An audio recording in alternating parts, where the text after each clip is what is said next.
Hi guys, today we finished chapter 3 with lesson 3.12. It is going to be starting on page 219.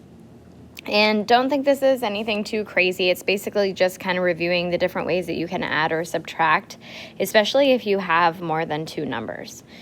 So if we look at unlock the problem, it says at a track meet, Stephen entered the long jump. His jumps were 2 and 25 hundredths meters, 1 and 81 hundredths meters, and 3 and 75 hundredths meters. What was the total distance Stephen jumped? To find the decimal sum, you can use properties and mental math, or you can use paper and pencil. So the first way they show you is using the properties. And a lot of you probably add like this sometimes anyways. Sometimes you want to just go ahead and kind of group them together.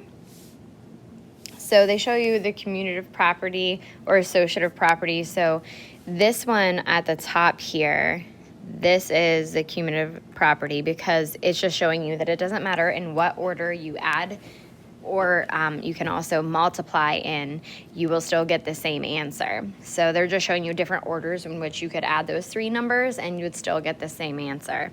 And then they have the associative property, and you're going to go ahead and just fill that in with the remaining numbers. So 2 and you could put parentheses around them so that you're saying you're adding those first. So when we add those two numbers together first,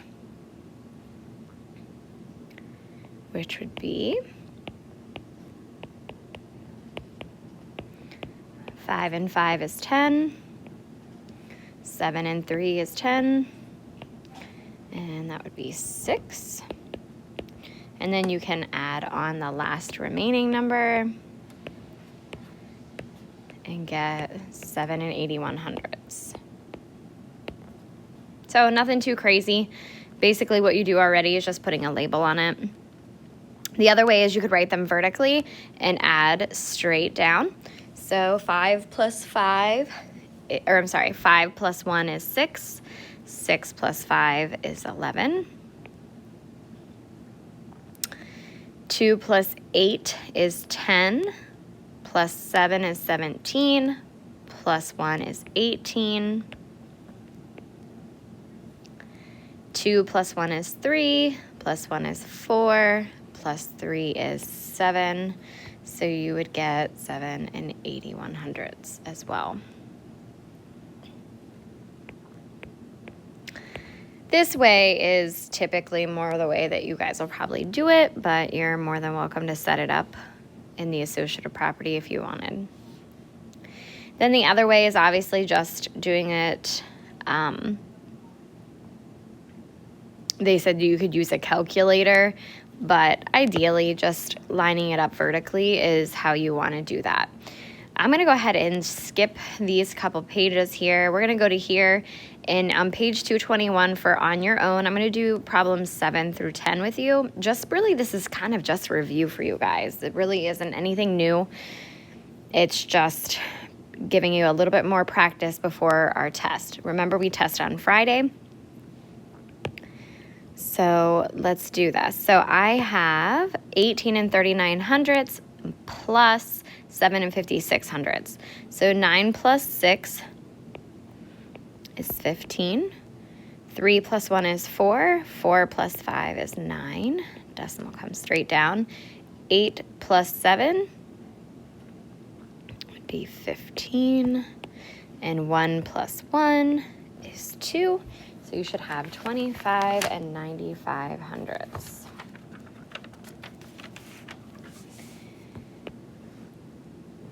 Okay.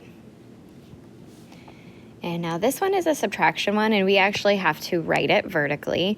So we would put 8, 2, 2, minus 4, 8, 9. Okay, so I can't take 9 from 2, so we have to borrow.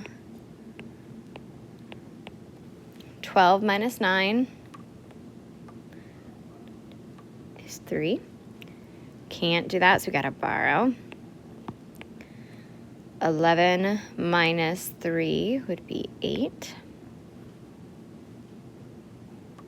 And 7 minus 4 would be 3. So we'd get 3 and 83 hundredths for that one.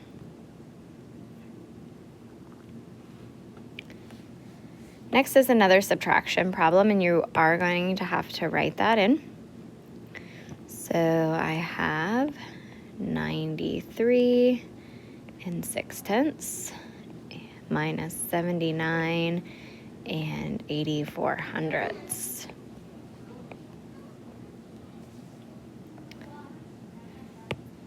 Put in my placeholder 0, and I am going to have to borrow. 10 minus 4 is 6. Borrow again. 15 minus 8 would be 7. Gotta borrow again. 12 minus 9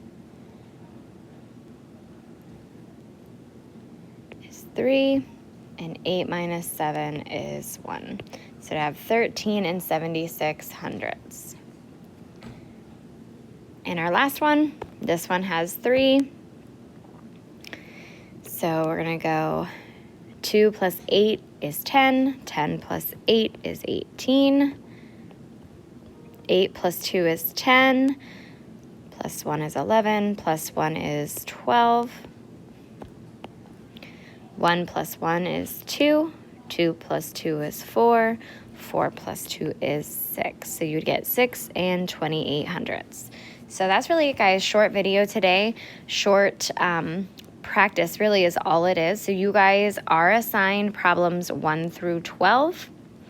So again, you guys do 1 through 12. And actually, so 1 through 12, but my blue group is going to do 2, 4, 6, 8, and 12. So this is a blue group only. Okay. All right. Just make sure you get your work done. Come to study hall 2 to 2:45 if you need help. Thanks.